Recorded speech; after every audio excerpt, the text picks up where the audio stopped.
वैधानिक चेतावनी। अगर आप सत्य सुनने की हिम्मत नहीं रखते तो ये वीडियो आपके लिए नहीं है।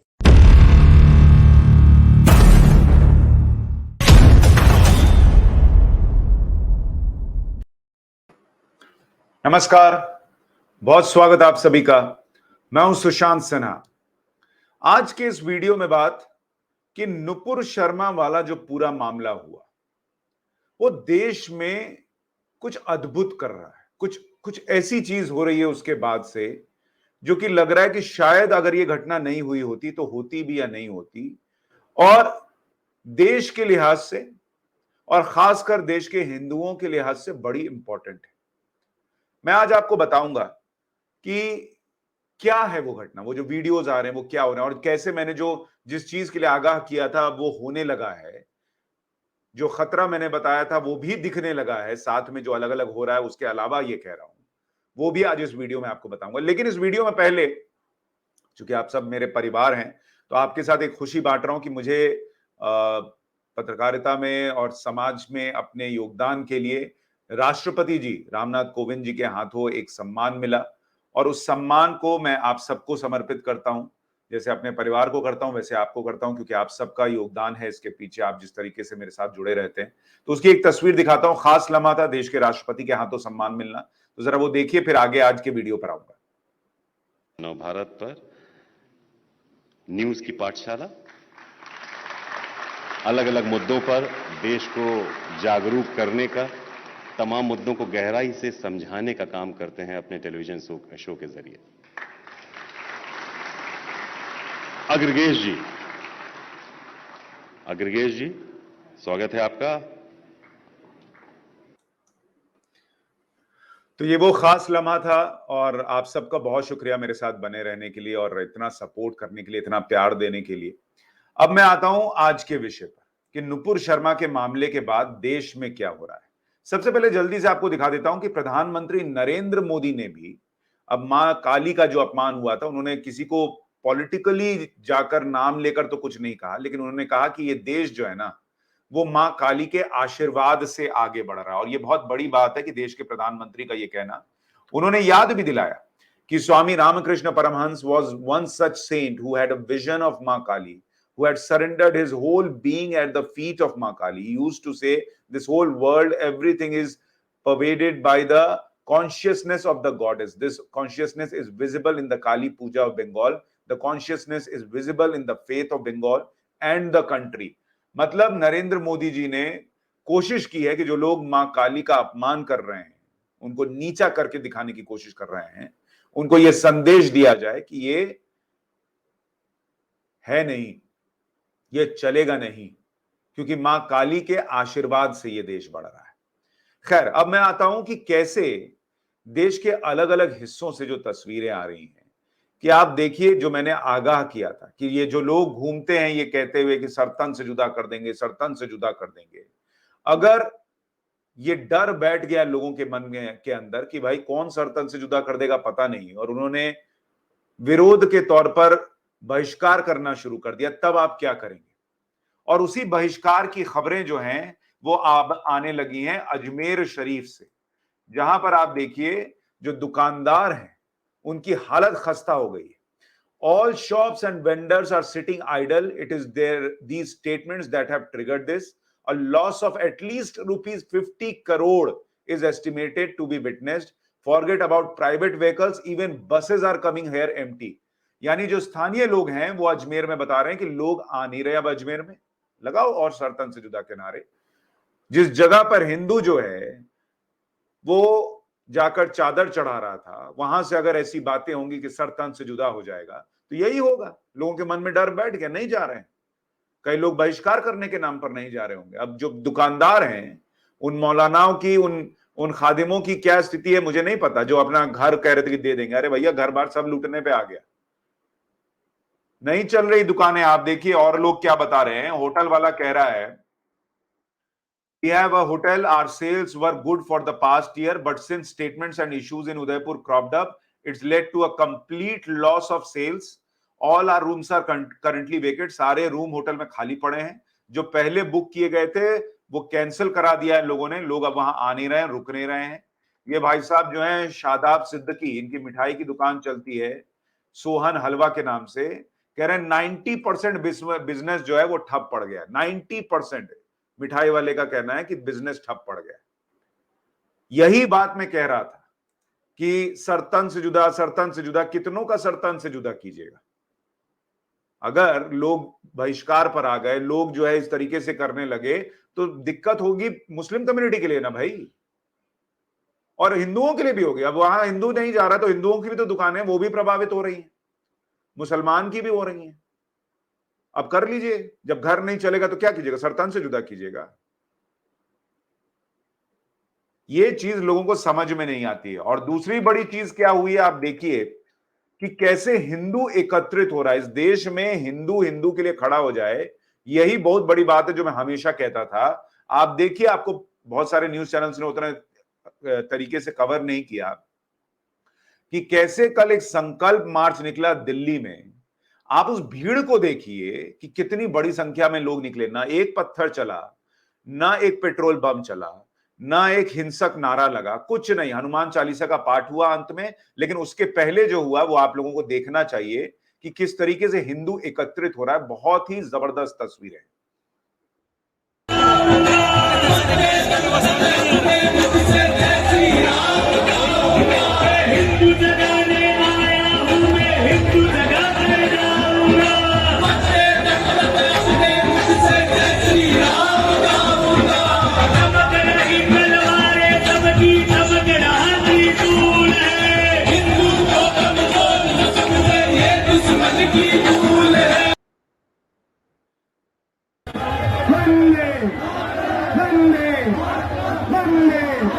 देख रहे हैं, वंदे मातरम, कोई गाली गलौज नहीं, कोई हिंसक नारा नहीं।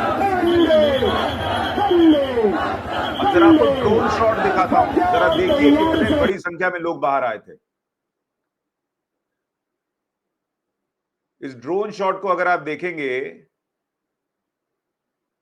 मतलब चलते चले जाइए, लोगों का हुजूम दिख रहा है, तिरंगा नजर आएगा आपको, लोगों के हाथ में भगवा नजर आएगा, लेकिन इतनी बड़ी भीड़ ने ना एक पत्थर चलाया, ना सरतन से जुदा का नारा लगाया, ना कोई गाली गलौज की, कुछ नहीं। आप देखिए शांतिपूर्ण तरीके से तिरंगा लेकर, लंबा गहरा जो तिरंगा है वो, और उसके बाद दूर तक, जहां तक आपकी नजर जा रही है, भीड़ ही भीड़, लोगों का हुजूम नजर आ रहा है। ये दिल्ली में कल हुआ है, दिल्ली में शांतिपूर्ण तरीके से। इस तरह से हिंदुओं का बाहर आकर सॉलिडेरिटी दिखाना, यही अपने आप में बहुत बड़ी बात है। जो आपको याद होगा, मैं अलग अलग वीडियोस में कहता था कि कम से कम साथ खड़े हो जाइए। मैं बार बार कहता हूं, कोई लड़की इसलिए नहीं छेड़ी जाती क्योंकि वहां 2 गुंडे होते हैं। वो लड़की इसलिए छेड़ी जाती है सड़क पर क्योंकि वहां 10 लोग चुपचाप उसको छिड़ता हुआ देखते हैं, सोचते हैं मेरा क्या करना, मेरी बहन नहीं है, कौन पचड़े में पड़े, मेरी बेटी नहीं है। वो 10 लोग सिर्फ उस लड़की के बगल में खड़े हो जाएं, वो 2 लोग भाग जाते हैं। वैसे ही हिंदू हिंदू के लिए कम से कम खड़ा हो जाए, वही बड़ी चीज है। आप देखिए बंगाल में हुआ, तब भी ये नहीं हुआ था। बंगाल भी हिंदुओं को इस तरीके से नहीं जगा पाया था जिस तरीके से नुपुर शर्मा के केस ने जगा दिया, और वो भी शुरू में नहीं हुआ। सबको लगा चलिए ठीक है, भावनाएं आहत हो गई, चलो माफी मांग लो, सब हो गया। लेकिन जब अति कर दी गई कि पत्थर चलने लगे, पेट्रोल बम चलने लगे, सरतन से जुदा के नारे अलग अलग जगह से आने लग गए, दरगाहों से आने लग गए, दरगाह के बाहर खड़े होकर आने लगे, मस्जिदों के पास खड़े होकर आने लग गए, जुमे की नमाज के बाद हिंसा होने लग गई, तब जाकर हिंदू को लगा कि भाई ये क्या है। वो माफी मांग रही है, फिर भी ये तमाशा चल रहा है, और तब जाकर ये लोग आए। और सिर्फ यही नहीं आए, आपको मैं दिखाता हूं कि इसका नतीजा ये हुआ है कि अजमेर शरीफ में भी हिंदुओं ने अपनी दुकानें बंद रखी और मार्च निकाला नुपुर शर्मा के सपोर्ट में। अभी भी एक आध जो वहां पे क्लरिक हैं शरीफ के, वो कह रहे कि हिंदू शॉप्स का बाइकआउट कर दो, इन्होंने नुपुर शर्मा के सपोर्ट में दुकान कैसे बंद की। अभी भी दिमाग की बत्ती नहीं जल रही है। लेकिन जो वहां टॉप क्लेरिक है, उन्होंने कहा कि नुपुर शर्मा के खिलाफ जो बोला जा रहा है वो एंटी ह्यूमैनिटी है, मानवता के खिलाफ है। गरीब नावा, जो इनका नाम, इन्होंने कहा है कि ये जो है नारे लगाए गए हैं, ये दरगाह, अजमेर शरीफ दरगाह से कुछ लेना देना। अरे भाई, नहीं लेना देना है तो पहले रोकना था। अब आप कर रहे हैं, तब तक तो लोगों के अंदर भर गया कि भैया अविश्वास पैदा हो गया। लेकिन आज मैं देश के जो महानुभाव जजेस हैं उनको भी कुछ सुनाना चाहता हूं। एक पाकिस्तान के मौलाना के हवाले से और दूसरा स्वर्गीय अरुण जेटली के हवाले से। ये दोनों वीडियो आपको देखने चाहिए। इस देश के मुसलमान को भी देखना चाहिए कि उनका कितना बड़ा नुकसान ऐसे नारों से हो रहा है, ऐसी हिंसा से हो रहा है। जरा पाकिस्तान के मौलाना को एक बार सुनिए, फिर आगे की बात बताता हूं। सुन रहे हैं आप? ये जो बात आपको सुना रहा हूं, ये पाकिस्तान के मौलाना हैं और ये कह रहे हैं कि पाकिस्तान को खतरा है पाकिस्तानियों से और इस्लाम को खतरा है ऐसे मजहबी मौलानाओं से। कैसे वहां रसूल का अपमान कर दिया गया, इसको हवाला दे देकर बेगुनाह लोगों को जेल के अंदर डाला गया। इतना डर पैदा कर दिया गया है कि जज की हैसियत नहीं कि वो जो है वो केस में फैसला अलग दे दे, वकील अपने मुवक्किल को फंसा रहा है। यही हिंदुस्तान बनाना चाहते हैं आप? यही हिंदुस्तान बनाना चाहते हैं? वहां तो सब मुसलमान है। यहां हिंदू भी हैं, मुसलमान भी हैं, सिख भी हैं, ईसाई भी हैं। और आप सोचिए कि अगर इसी तरीके से जो आज अजमेर शरीफ में हो रहा है कि वहां लोगों को जाना नहीं है, बिजनेस ठप पड़ गया, यही देश के अलग अलग हिस्सों में होने लग जाएगा, तब क्या कीजिएगा? क्या हिंदुस्तान को पाकिस्तान बनाकर उस हालत में लाना है? आंखें खोलिए कि आपको आपके अपनों की वजह से नुकसान हो रहा है। चलिए हिंदू आपसे मान लीजिए हो सकता है अलग हो, सिख अलग हो, ईसाई अलग हो, लेकिन मुसलमान ही जो कर रहा है, जो नारे लगा रहा है, जो हरकतें कर रहा है, गला काट रहा है, उससे आपको नुकसान हो रहा है। ये तो समझिए। बच्चा भूखा आपका सोएगा। और आखिर में अरुण जेटली जी का बयान सुना था, और देश के जजेस को भी ये देखना चाहिए जो कह रहे थे ना कि नुपुर शर्मा की वजह से पूरे देश में आग लग गई।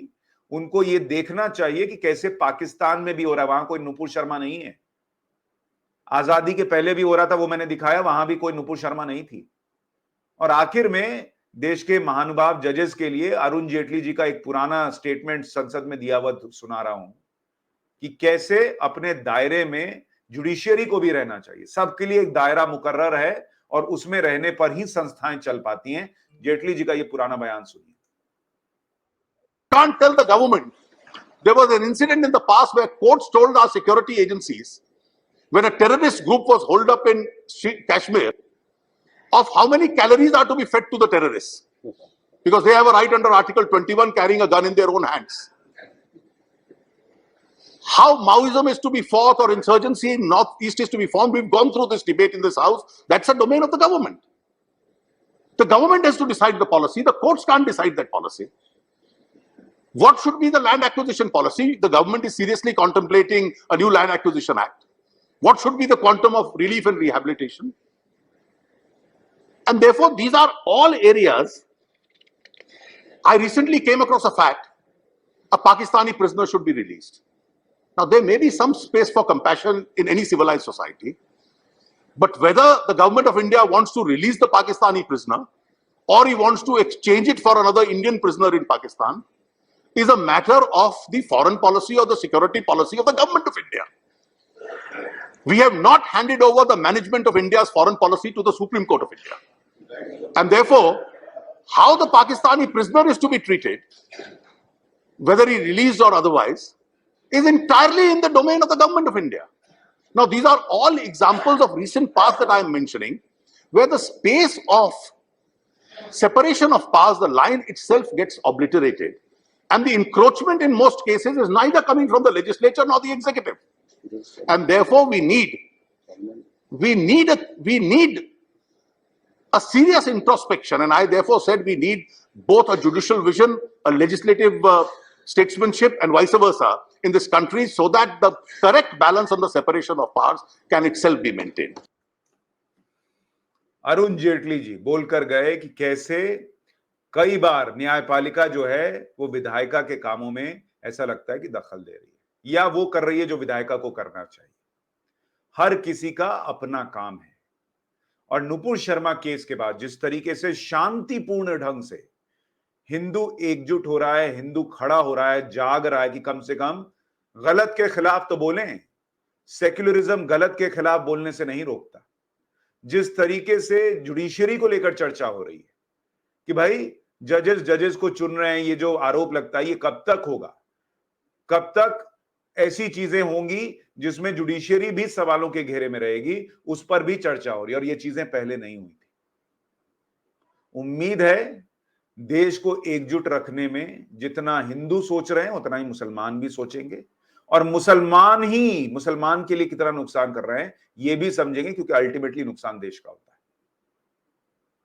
और खुशी है इस बात की कि हिंदू अगर सामने भी आ रहा है, एकजुटता भी दिखा रहा है, तो शांतिपूर्ण तरीके से दिखा रहा है, जो मैं हमेशा कहता हूं कि किसी और को से दुखी होकर कि अरे ये ऐसा कर रहे हैं, या उनके तरीके से अग्रेसिवनेस से लोग जो है उनके खिलाफ नहीं बोलते। आप अपना अस्तित्व मत खोइए, आप जो है ना वो बने रहिए, ये सबसे जरूरी है। इस परिवर्तन पर आपकी राय क्या है, कमेंट बॉक्स में लिखकर जरूर बताइएगा। नमस्कार।